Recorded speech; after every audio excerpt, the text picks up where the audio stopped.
is al-iksaru min ad-du'a wa tawassul. The second solution for those who are undergoing qasawatul qalb is that they do a lot of dua. Dua is mustahab fiqhiyan in terms of our Islamic jurisprudence, even if it is not mustajab. It is still mustahab for us to continue doing the dua. Itself, it's a value. And there is an ihtimal that by repeating the words of the A'imma and Ahlul Bayt alayhi salam and Rasul sallallahu alayhi wa sallam, when we repeat those words which are full of barakat, and they are the mafatih. Sheikh Abbas al-Qummi rahmatullah alayhi has rightfully named the book Mafatihul Jinan, the keys towards the paradises, because du'as of Ahlul Bayt serve like a keys. You in a key, if there's a little bit change in the design, you find the lock will not open. So the kalimat of Ahlul Bayt are keys towards istijabat. That's one of the reasons maybe why we are not supposed to change the words of Ahlul Bayt in the dua. Isn't it right? If this person comes to Imam al-Sadiq alayhi salam, obviously he was a native Arabian person, he speaks Arabic as mother tongue, he made up his own dua. And he came to Imam alayhi salam to listen his dua. And Imam alayhi salam did not listen to what he made, instead asked him the way I say, the way he says. قُلْ كَمَا أَقُولُ. So obviously we are not supposed to add up the words. When Imam alayhi salam said, فِتْنَةٌ سَتُصِيبُكُمْ فَتَبْقُونَ بِلَا عَلَمٍ يُرَى وَلَا إِمَامٍ هُدَى. Soon there will be a fitna that will afflict you, in other words, and you will remain without alam that will be seeable, seen, and without an imam that will be, without an imam, in other words. So our scholars say that this riwayat refers to the time of ghaibat ihtimalan, so mu'mineen will be subjected to the time of ghaibat, where we will not have access to our imam. So then لا ينجو من الهلكة فيها إلا من دعا بدعاء الغريق. No one will be succeeding from destruction in that duration, in that time, except who reads the dua of a drowning person. And then Imam Sadiq alayhi salam said, Ya Allah, Ya Rahmanu, Ya Rahim, Ya Muqallib al-Qulub, Thabbit Qalbi ala Dinik. So this is the dua of Ghareeq that Imam Sadiq alayhi salam taught. Now as soon as Imam said, the Ravi started to repeat the dua. And he repeated, Ya Allah, Ya Rahmanu, Ya Rahim, Ya Muqallib al-Qulub, and he added the word Wal Absar in it. Obviously in some of the duas we do find, like in dua of Yawmun Nawruz, we find Ya Muqallib al-Qulub wal Absar, Ya Mudabbir al-Layli wal Nahar. Isn't it right? Ya Muhawwal al-Hawli wal Ahwal, Hawwil halana ila ahsan al-hal. So in some of the duas it is said Ya Muqallib al-Qulub wal Absar, but not in this dua. So he added the word Ya Muqallib al-Qulub wal Absar. And Imam Sadiq alayhi salam said that it is true, in other words, that Allah is Muqallib al-Qulub wal Absar, but Qul kama aqul, say how I say it. So we learn very obviously that our Ahlul Bayt have been stopping their followers from even making up their own du'as, stopping their ashya and followers to add words into the du'as. So we need to do according to the words of the Rasul and Ahlul Bayt, which are effective. So now when we do the du'as, obviously this is how the Rasul and Ahlul Bayt alayhim salam did. There is an ihtimal that we may end up attracting the lutf and fadl of Allah, His extra mercy, and our dua becomes mustajab, and He has one nazar, Allah has another one looking at us with rahmat, and that will change our life. So dua, a lot of dua is obviously effective. Our scholars of akhlaq say for removal of the qasabatul qalb, which we are discussing tonight. Likewise, al-istima'u lil-maw'idha, listening to the nasihat. يا أيها الناس قد جاءكم موعظة من ربكم. So basically, ayat of Quran, the Holy Quran, it serves as a nasihat. We, we learn from the ayat of Quran itself serve as a maw'idha and nasihat, and we should be ready for that. This helps us to remove the nasa'ih of salihin and ahl al-taqwa. Helps us. And then last of all is the hudur and presence in the majalis of wa'adh and irshad. We should be and salatul jama'ah. Scholars of akhlaq say if we participate in the gatherings of nasihat and where namaz, salat is recited with jama'at, this is also going to help. Last and then after that is qada'u hawa'ijin nas.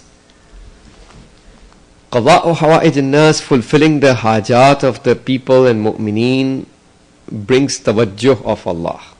When you fulfill the hajat of others, man kana fi fi hajatillah kana Allahu fi hajatihi. Whoever is basically striving to fulfill Allah's agenda. Allah doesn't have hajat and need, but He has a hadaf. Isn't that right? If we fulfill the agenda of Allah, so the agenda of Allah is Islam and the Muslimin. If you do the khidmat of Islam and the mu'mineen and Muslimin, this is what Allah wants.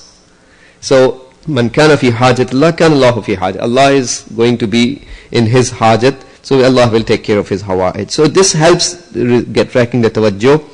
It'am al-masakin.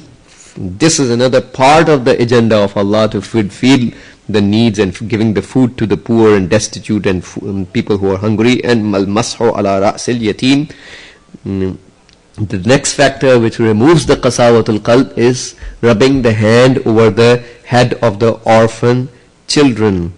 And last of all, al-iksaru min zikril maut. If we remember the death a lot, this removes the qasawatul qalb. Remember the ayat of Quran, and we are getting close to the time of adhan, so I will end after that inshallah. When the ayat of Quran was revealed, inna jahannama, suratul hijr, inna jahannama la maw'iduhum ajma'in. So certainly the hellfire is the maw'id, mi'adgah for all. Laha sab'atu abwabin, it has 7 doors. لِكُلِّ بَابٍ مِّنْهُمْ جُزْءٌ مَقْسُومٌ. So for every door of the hell there is a fixed group of people. That means from every door there shall be one fixed group of people entering from to that door. This door is for this group of people. This door is for this group of people. It's fixed. When the ayat of Quran, inna jahannama la maw'iduhum ajma'in, was revealed, Prophet started to cry. And not just that, he became muttarib, very upset. And he remained in his hujra, in his room, did not come out to meet with the ashab. People were anxious, they were worried. Prophet is not coming out of his hujra. So Salman Farsi, rahmatullah alayhi wa salamullah alayhi, he thought the solution how to bring the Prophet. So, and he thought the correct solution. So he knocked the door of Hazrat Zahra salamullah alayha and requested her that, well, this is the situation and you help us about this matter. So Hazrat Zahra salamullah alayha came out. Salman al-Farsi says in his narration that I saw on the chadar, on the whatever abaya that she was wearing, I saw there were 12 patches. Now this shows the simplistic lifestyle of Ahlul Bayt.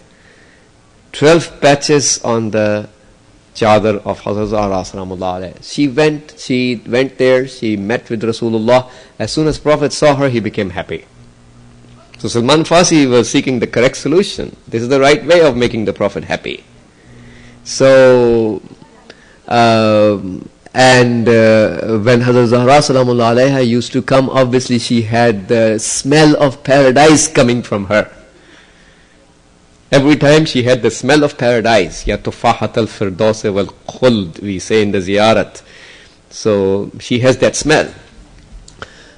So we find that she went there. Rasulullah sallallahu alaihi wasallam told her about this wahi, this revelation of this ayat of Quran. When she heard the ayat, she fell down as well.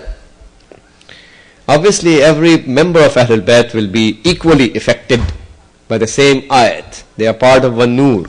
Amir Muawiyah Islam also started to, do his expression of izdarab on that issue. So this is the behavior we find in the. So we find that. So this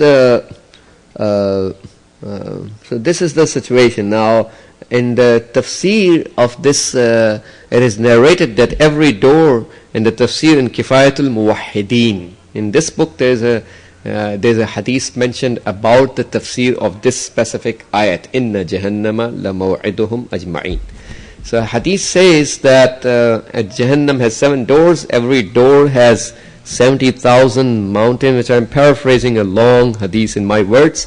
There's 70,000 mountains, and each mountain has 70,000 cracks or openings, and every opening has 70,000 valleys, and every valley has 70,000 houses, and every houses have 70,000 snakes in it. And the sting of the snake and scorpio is equal to a nakhl, a date palm tree. And the people in the hellfire, when they get stung by the snake and scorpio, there is a river of melted copper flowing inside Jahannam. So when they get, the snakes are very long. It's mentioned in the hadith they're equal to the travel of 3 days. How long you travel? If you travel for 3 days, that's the length of the snakes, equal to the travel of 3 days of a human. So that kind of snake with this kind of stings. Now people, when they get so much, basically upset and anxious and and disturbed and from the stings of the snakes constantly, they will run away from those valleys and they will jump into the river of melted copper. Melted copper is not something good, obviously, but this is how they want to run away towards something.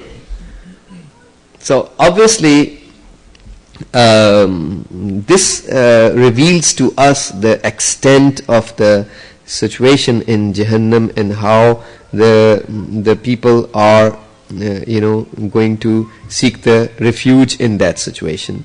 Now obviously we find that our scholars of akhlaq say, when this is the situation of Ahlul Bayt, when they hear this ayat of Quran, upon people like us there is nothing much happening after hearing this ayat. The reason why nothing much happens to people like us is the fact that we do have the qasawatul qalb, and because of the qasawatul qalb nothing happens. If we did not have the qasawatul qalb, we will also get affected by hearing to the information about Jahannam and about the ayat of Quran that talks about that. So this is our responsibility, to pay attention to the mu'alaja, the hal that we mentioned, approximately 7 hal and solutions for battling and eradicating the problem of qasawatul qalb. May Allah subhanahu wa ta'ala bless all of us to understand and to practice the ma'arif of Quran and Ahlul Bayt alayhim salam. اللهم صل على محمد وآل محمد. اللهم انصر الإسلام والمسلمين واخذل الكفار والمنافقين. اللهم انصر من نصر الدين واخذل من خذل المسلمين. اللهم انصر واحفظ وأيد علماءنا الربانيين ومراجعنا الربانيين، لا سيما الولي الفقيه قائد المسلمين. اللهم انصر جيوش المسلمين وعساكر الموحدين. اللهم فك عن الأسراء المسلمين. اللهم وفقنا لما تحب وترضى، وعجل في فرج مولانا صاحب الزمان، واجعلنا من أنصاره وأشياعه وأتباعه وأعوانه بجاه محمد وآله الطاهرين.